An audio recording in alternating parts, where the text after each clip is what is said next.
Good morning, guys. It is Friday, July 26, 2024. This Bathrobe business. I'm Georgi Oganov. I've got the coffee. Actually, no, I finished the coffee, but I still have the news.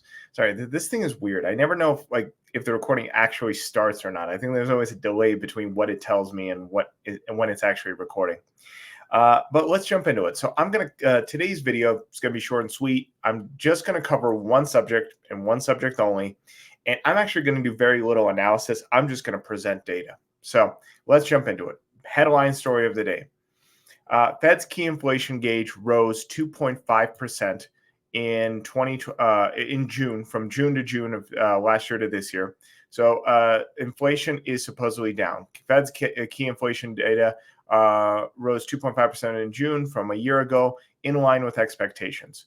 An important gauge for the Federal Reserve showed inflation eased slightly year to year in June. The personal consumer expenditure price index increased 0.1% on the month and was 2.5% from a year ago. So this is in line with estimates. Okay, cool. I'm just going to show you guys data. I'm just going to show you data. Make your own analysis.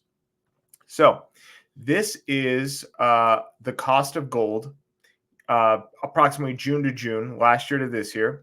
It was at 1960 last year. It's at 2377 this year. And in June, it was technically at 2375. So just to be accurate.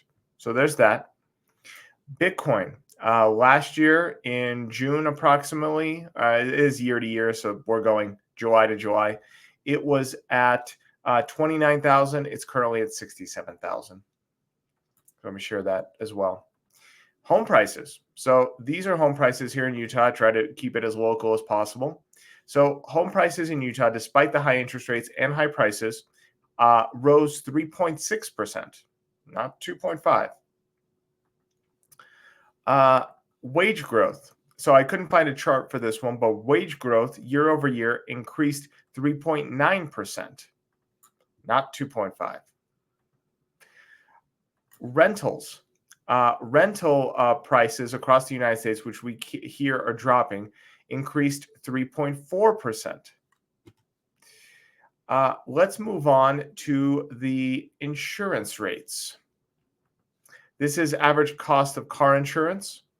I couldn't get an exact year to year, but as you see in this chart, it does separate 2022 to 2023, so we can draw a line essentially in that area. So if we draw a line in this area, we see that it's gone up probably another 2% approximately from where it was to where it is now. Next one, let's look at the markets. So Dow Jones, where was it last year? Well, approximately 35,000. It is now currently at 40-something thousand. S&P, massive gains as well. 45 to 54. Russell 2000, which is one of the indexes I feel represents the better part of middle America, simply because it doesn't have the issues of AI. Many of these companies aren't heavy in AI like a lot of the big heavyweight blue chips are. So it was at 1981 and it's now at 2262. So that's all I'm sharing, is despite what you may hear, despite the fact that inflation is supposed to be down, every single asset class is up. I couldn't find cars because car numbers actually don't come out until August. So we won't know until August, probably end of August, beginning of September, if car prices increased or decreased over the last year. We keep hearing of a decrease, but we actually haven't seen the data. But in every other metric, in every single facet of life, your costs have gone up. Wage growth is up, which drives inflation. Cost of insurance is up. Cost of housing is up, both if you rent and own.